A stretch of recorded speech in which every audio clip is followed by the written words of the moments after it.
So yun guys, nakarating na tayo ngayon dito sa gym. Siyan, paano na tayo ngayon? Yeah. Siyan, stretching muna tayo. Bali ngayon, ang babanatan natin is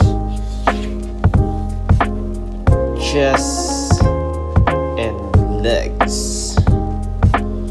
So ayun na nga. Ayan, warm up lang tayo para mag-init-init yung mga muscle natin, di ba? Hindi pwede pagdating natin nagtabuhat agad, syempre prone tayo sa injury niya. Kaya mainam na yan, stretching, di ba? Yan, tapos paano tayo ng bench press. Yep. So yan, 4 sets yan, tapos 4 to 6 reps. So ayan to, last rep ko na to eh. Ay, last set ko na pala yan. Medyo wasak-wasak na ako yan, kaya ayan, nakailang reps na ako dyan, mga 4 o 3 yata. Sagad na kasi pagod na. Then yan, leg extension, last rep ko na yan, kaya talagang last set ko na yan, kaya talagang dyan, palong-palo. Tapos ayan, calves. Ayan naman yung calves ko dyan. Never skip leg day, baby.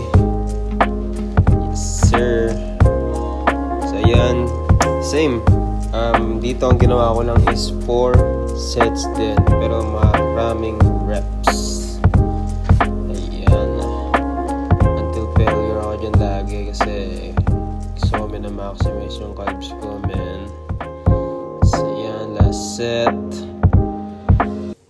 Sakan, tas yan, hip thrust tayo. Yan. Up. Sakit din ito eh. Dito, hindi mabigat yung binuhat ko dito. Talagang sakto lang, pero maraming reps.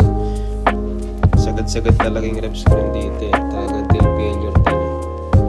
So yan, last set na.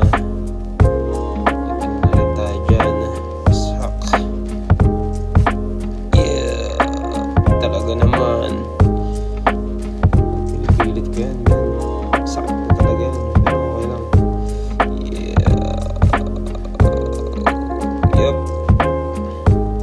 Yup. So yan, last natin, abs, baby. Siyempre hindi mawawala yung abs pag sa mga workout natin. Yan, favorite yan eh.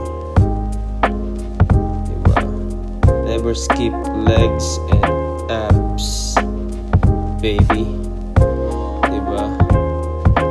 Ganun talaga kung mag-workout. Syempre all in tayo dyan, man. All in. Kasi tuloy-tuloy lang tayo hanggang sa mapagod.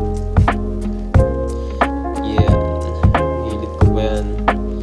Kasi pauwi na tayo yan. Ayan, gawa tayo ng protein shake. Yan, gold standard way yung ginagamit ko, extreme milk chocolate.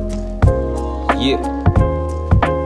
So, yan, pipla tayo. Tapos yan, shoutout nga pala sa tita ko, napakasarap ng dinuguan number 1. Yeah.